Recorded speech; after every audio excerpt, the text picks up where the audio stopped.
ఇది విన్నారా? వర్ణంలోనే కాదు స్వర్ణంలో కూడా ఆషాఢం ఆఫర్లు.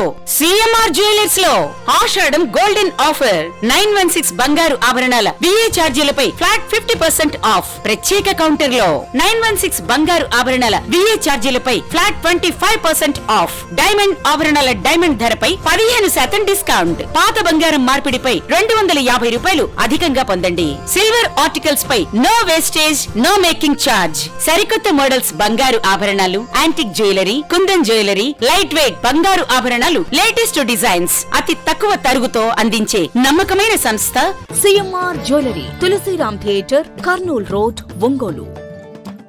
సుపరిపాలనలో తొలి అడుగు కార్యక్రమంలో భాగంగా ఉమ్మడి ప్రకాశం జిల్లా పర్చూరు మండలంలో రాష్ట్ర ఆర్థిక మంత్రి పయ్యావుల కేశవ్ పర్యటించారు. పలు అభివృద్ధి కార్యక్రమాలను ఎమ్మెల్యే ఏలూరు సాంబశివరావుతో కలిసి ప్రారంభించారు. వై జంక్షన్ వద్ద ఆర్థిక మంత్రి పయ్యావుల కేశవ్కు తెలుగుదేశం పార్టీ శ్రేణులు ఘన స్వాగతం పలికాయి. ఈ సందర్భంగా అభయాంజనేయ స్వామిని మంత్రి దర్శించుకుని పూజలు చేశారు. ఎన్టీఆర్, డాక్టర్ బిఆర్ అంబేద్కర్ విగ్రహాలకు పూలమాలలు వేసి నివాళులర్పించారు. పర్చూరులోని నెహ్రూ నగర్లో 80 లక్షల వ్యయంతో నిర్మించిన సీసీ రోడ్లను మంత్రి పయ్యావుల కేశవ్, శాసనసభ్యులు ఏలూరు సాంబశివరావు ప్రారంభించారు. తదుపరి నాగులపాలెం గ్రామంలో ఇంటింటికి తెలుగుదేశం కార్యక్రమంలో పాల్గొని సుమారు 55 లక్షల రూపాయల అంచనాతో నిర్మించిన సీసీ రోడ్లు, డ్రైనేజీలను ప్రారంభించారు. మత్సలేని చంద్రుడా, స్వచ్ఛ భారతీయుడా, అచ్చ తెలుగు తమ్ముడా, చంద్రబాబు నాయుడా.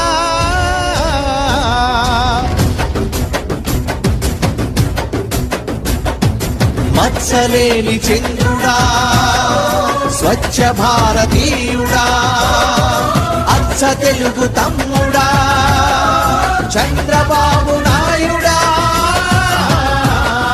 నీ వల్లే వెలుగుతోంది తెలుగు కాగడా, ప్రజల మెప్పు పొందుతున్న ప్రగతి యుద్ధ వీరుడా.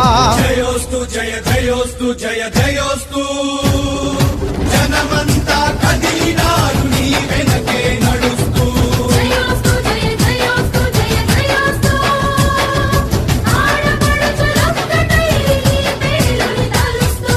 మత్సలేని చంద్రుడా, స్వచ్ఛ భారతీయుడా, అచ్చ తెలుగు తమ్ముడా, చంద్రబాబు నాయుడా.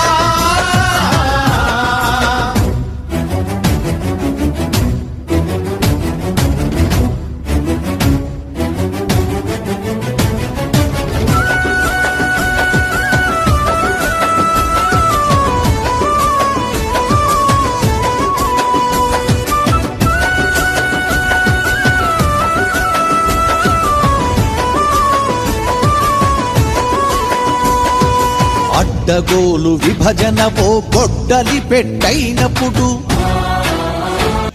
చంద్రబాబు నాయుడు ఏమన్నా సొంతం పనుల కోసం తిరుగుతా ఉన్నాడా?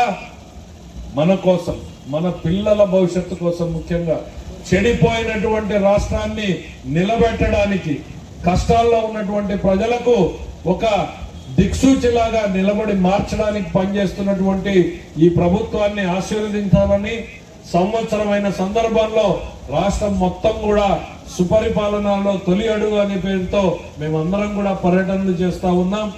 ఇంకా ఇంకా పని చేస్తూనే ఉంటామన్నటువంటి నమ్మకాన్ని సందర్భంగా ఇస్తా ఉన్నాం. ఈ రాష్ట్రానికి అప్పియొద్దండి అని 200 ఈమెయిల్స్ పెట్టారు. నేను ప్రెస్ మీట్ పెట్టి చెప్పిన, అన్నం తినేవాడు ఎవడన్నా చేస్తాడా? ఇది మాకు అప్పు తెస్తే మేము తింటామా? ఈ రాష్ట్రంలో పంచడానికే కదా. తినే అన్నంలోకి మన్నేయడము అని అంటే ఏంటి? ఈ దుర్మార్గులు చేసేటువంటి పని. ఆడేమో అప్పు పుట్టకుండా చేస్తారు, ఇటుకొచ్చి పొగాకు రైతులతో కొనుక్కోలేదు అని దొంగేడుపులు ఏడుస్తారు. వీళ్ళ వాస్తవ స్వరూపాలని గమనించండి మీరు. ఎందుకు ఇవి ఏవి కూడా అసత్యాలు కాదు, పబ్లిక్ గా చెప్తా ఉన్నా. ఆ ఈమెయిల్స్ పెట్టిన వాళ్ళ మీద కేసు కూడా పెడతానని నేను చెప్పిన. ఇక్కడ పొగాకు కొనుగోలు చేశాం. చిత్తూరుకు పోతే ఎవరిని కొన్నాం చెప్పండి గట్టిగా. దాకన్నా మీరే బాగా చూస్తారు. మామిడికాయ రైతులు, ఏ ఒక్క రైతుకి కష్టం వచ్చినా నష్టం వచ్చినా ఈ ప్రభుత్వం ఉంటుంది అనే దానికోసమే పనిచేస్తా ఉన్నాం. ఎంత ఇబ్బంది ఉన్నా సరే గుంటూరు, కృష్ణా, ఈస్ట్, వెస్ట్ గోదావరి జిల్లాల్లో ధాన్యం పండిస్తే 48 గంటల లోపల వాళ్ళ అకౌంట్లోకి డబ్బులు వేస్తామని చెప్తే 24 గంటల్లోనే మొత్తం డబ్బులు వేసాం. ఎందుకు అనంటే మమ్మల్ని గుండెల్లో పెట్టి చూసుకున్నటువంటి రైతులకు వాళ్ళ కష్టాలు రానివ్వకూడదు అనేటువంటిది, ఎన్ని ఇబ్బందులు ఉన్నా సరే అధిగమించి చేస్తాము అనేటువంటిది రండి అన్నప్పుడు మేము అధికారులు అందరం కూడా మొదలుపెట్టి ఈ సమస్య బర్లీ పొగాకు సమస్యకి కొనుగోలు చేయాలి, లాభమా నష్టమా అనేటువంటిది చూడకూడదు. రైతు కష్టాల్లో ఉన్నప్పుడు నిలబడాల్సిన బాధ్యత మాది, మనది అనేటువంటిది ఇవాళ చంద్రబాబు నాయుడు గారి టీంలో పనిచేస్తున్నటువంటి మేమందరం కూడా ఆలోచిస్తున్నాం. రూపాయి వస్తుందా రూపాయి పోతుందా అనేటువంటిది మేము ఆలోచించలేదు.